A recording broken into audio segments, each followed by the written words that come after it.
حضرت سلمان فارسی رضی اللہ تعالیٰ عنہ ارشاد فرماتے ہیں کہ شعبان المعظم کا آخری دن تھا، اگلے دن رمضان شروع ہونے والا تھا کہ رسول پاک علیہ السلام نے ہمیں رمضان کی فضیلت پر خطبہ ارشاد فرمایا۔ آپ اس بات کو غور سے سمجھیے کہ ایسا مہمان جس کے آنے سے پہلے اس کی فضیلت بیان کی جا رہی ہے، اور فضیلت کون بیان کر رہا ہے؟ امام الانبیاء صلی اللہ تعالی علیہ وسلم۔ یہ صرف ہمارے دلوں کے اندر، امت کے دلوں کے اندر اس ماہ مقدس کی فضیلت کو اور اس کی عظمت کو بٹھانے کے لیے کہ پوری طرح تم اپنے ذہن میں اور اپنے دل میں ایک بات بٹھاؤ کہ ایک عظمتوں والا مہینہ تم پر سایہ فگن ہونے والا ہے، عظمتوں والا۔ حضور نے ایک دن قبل اس کی فضیلت بیان۔ ہمارے ہاں یہ ہوتا ہے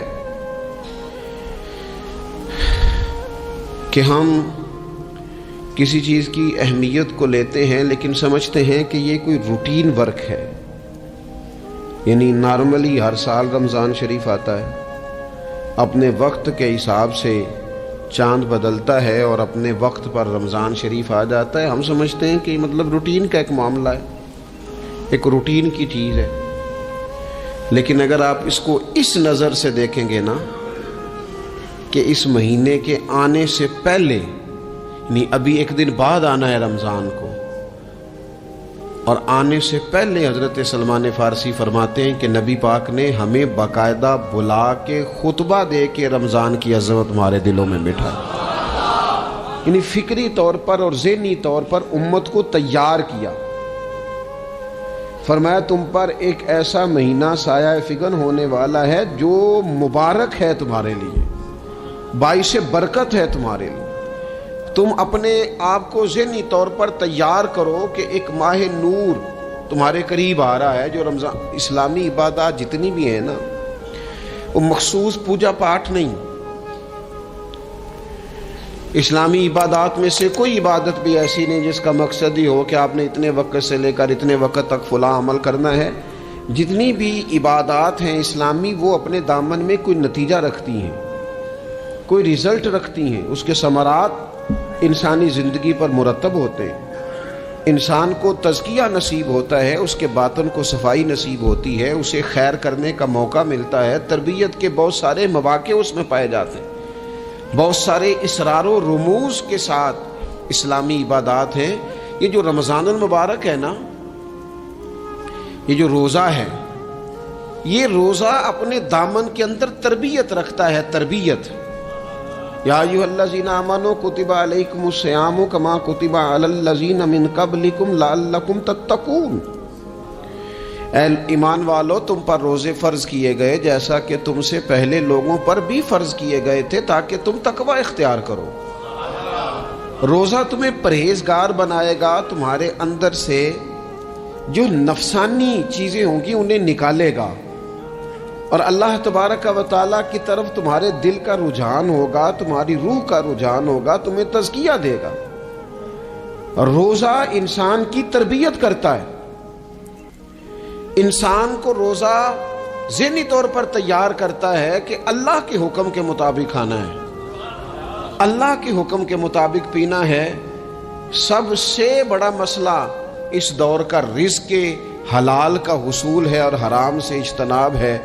تو روزہ ہمیں یہ سبق پڑھاتا ہے کہ ہم وہی کھائیں گے اور اسی وقت کھائیں گے جو کھانے کا ہمیں ہمارے رب نے حکم ارشاد فرمایا ہے، اور جس سے اللہ رسول منع کر دیں گے جتنی مرضی چمک دمک اپنے دامن میں رکھے، جتنی مرضی، لیکن ہم وہی لیں گے جو ہمارے لیے جائز ہے۔ آپ غور فرمائیے،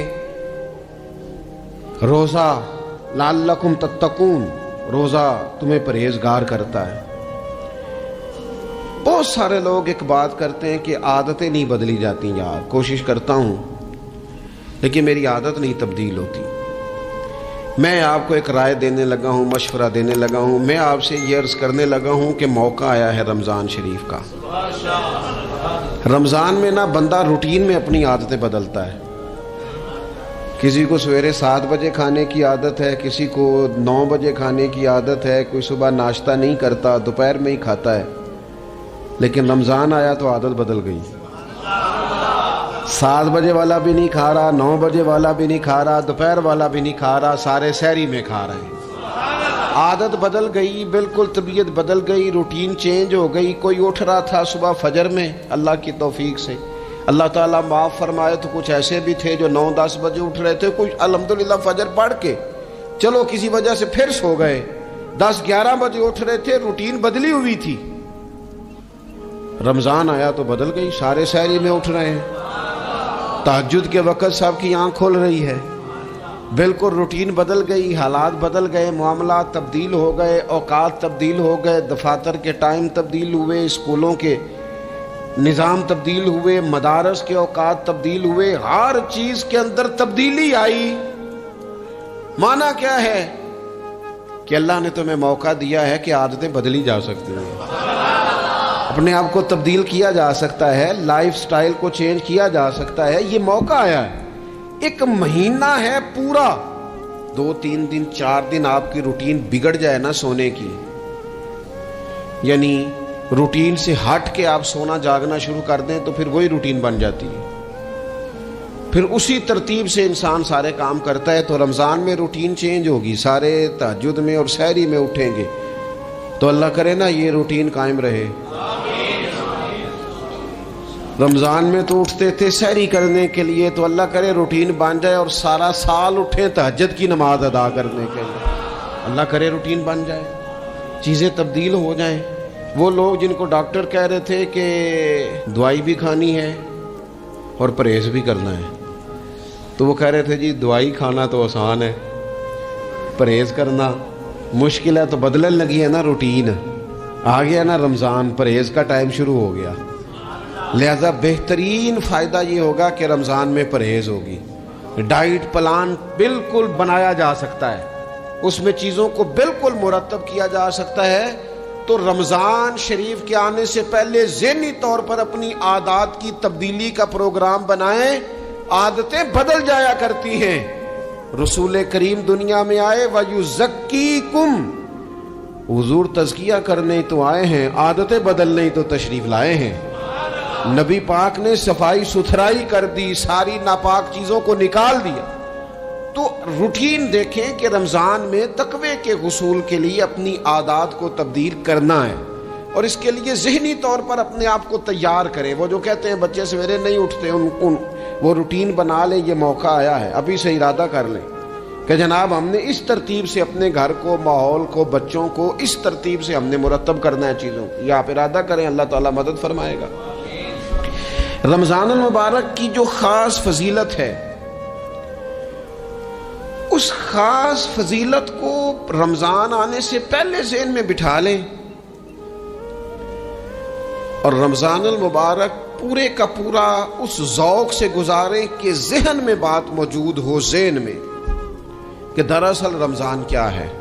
اللہ کے پیارے رسول صلی اللہ تعالی علیہ وسلم نے فرمایا، اے لوگو تم پر ایک عظیم المرتبت مہینہ سایہ فکن ہو رہا ہے۔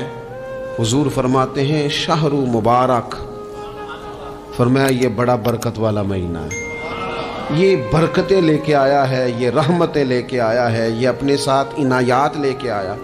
اور نبی اکرم صلی اللہ تعالی علیہ وآلہ وسلم نے فرمایا جو بندہ بھی قرب الہی کی نیت سے رمضان میں نیکی کا طلبگار ہوگا، فرمایا وہ اگر نفل نیکی کرے گا نا تو اللہ تعالیٰ اسے فرض کے برابر ثواب عطا فرمائے گا۔ اور حضور علیہ الصلوۃ والسلام فرماتے ہیں جو اس مہینے میں ایک فرض ادا کرے گا اللہ 70 فرضوں کے برابر اجر عطا کرے گا۔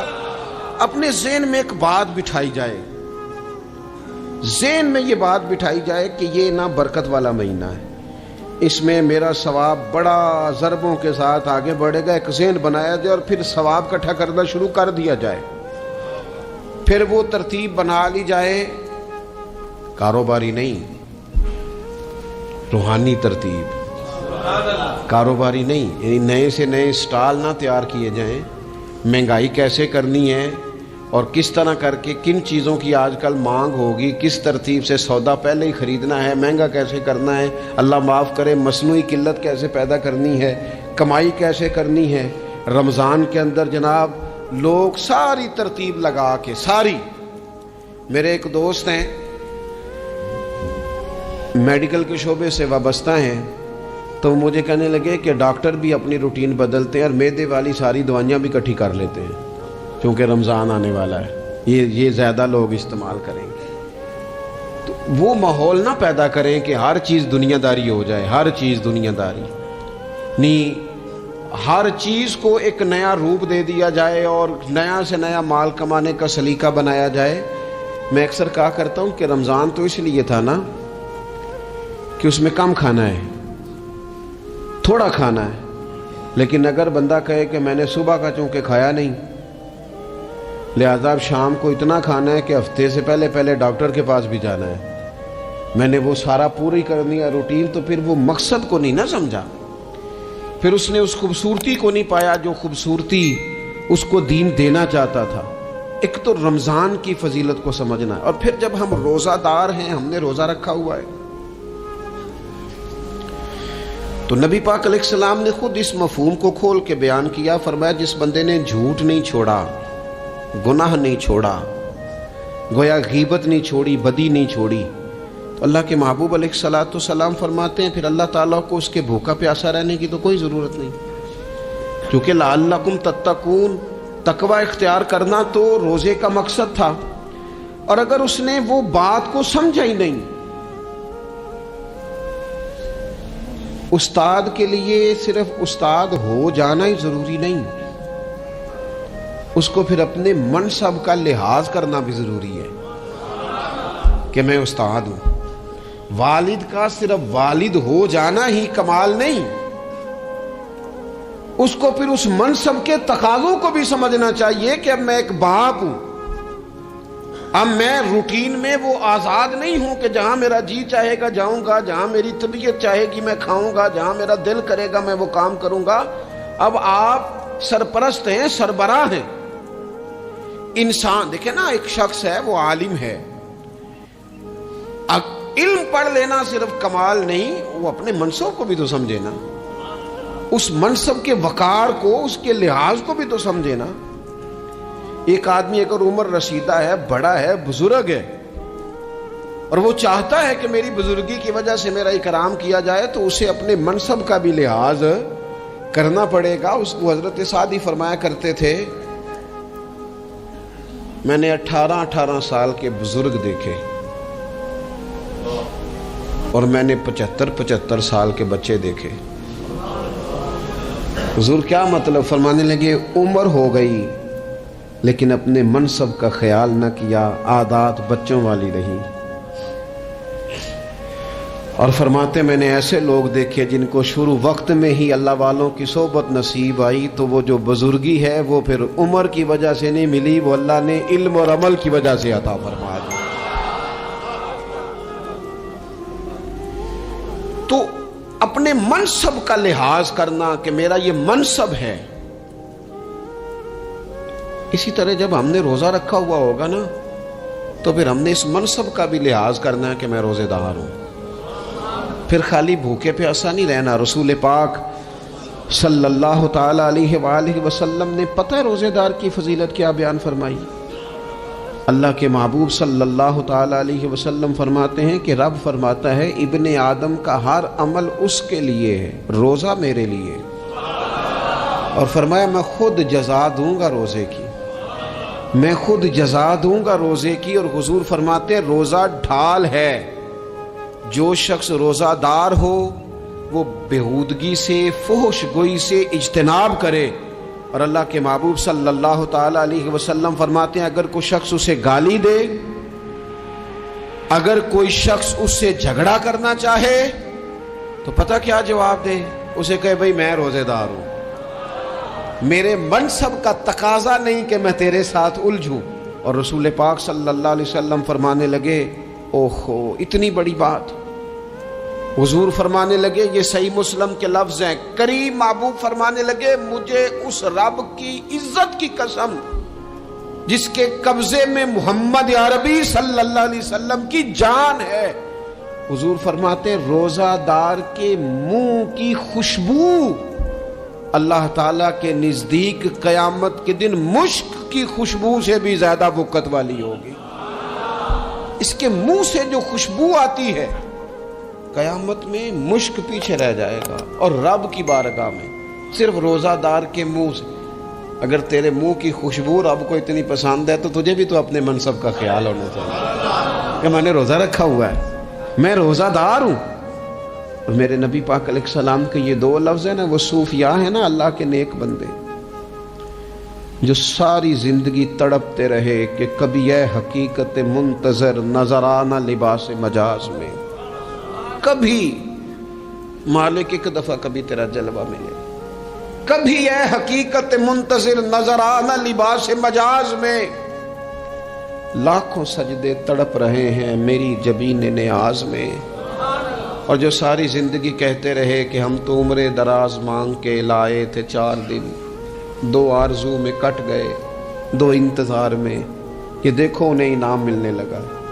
جو اس کی راہ کے سوالی تھے، جو اس کے رستے کے مسافر تھے، جو اسے پانا چاہتے تھے، جو اس کی دید کرنا چاہتے تھے، جو اسے ملنا چاہتے تھے، میرے رسول پاک علیہ السلام نے فرمایا روزہ دار کو 2 خوشیاں ملیں گی۔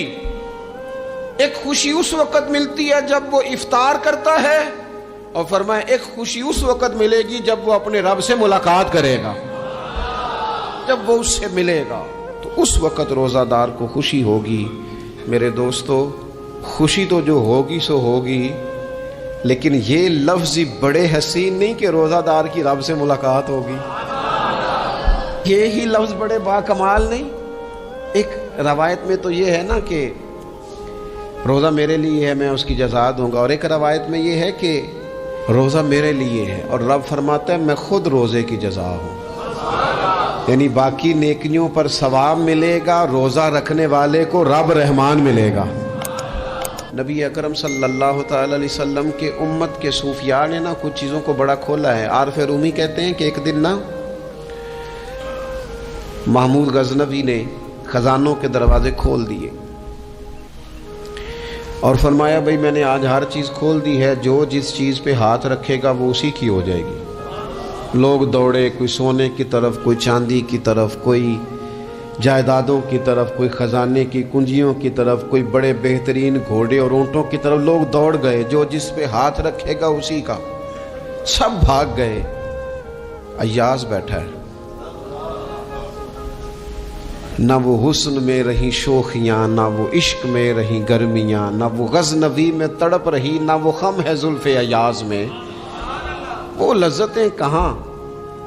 ایاز چپ کر کے بیٹھا ہے۔ پھر محمود نے ایاز کی طرف مخاطب کر کے کہا ایاز اٹھنا نہیں، آج لوٹ سیل لگ گئی ہے، جو جس چیز پہ ہاتھ رکھے گا اسی کی۔ ایاز کہنے لگا بات پکی ہے نا؟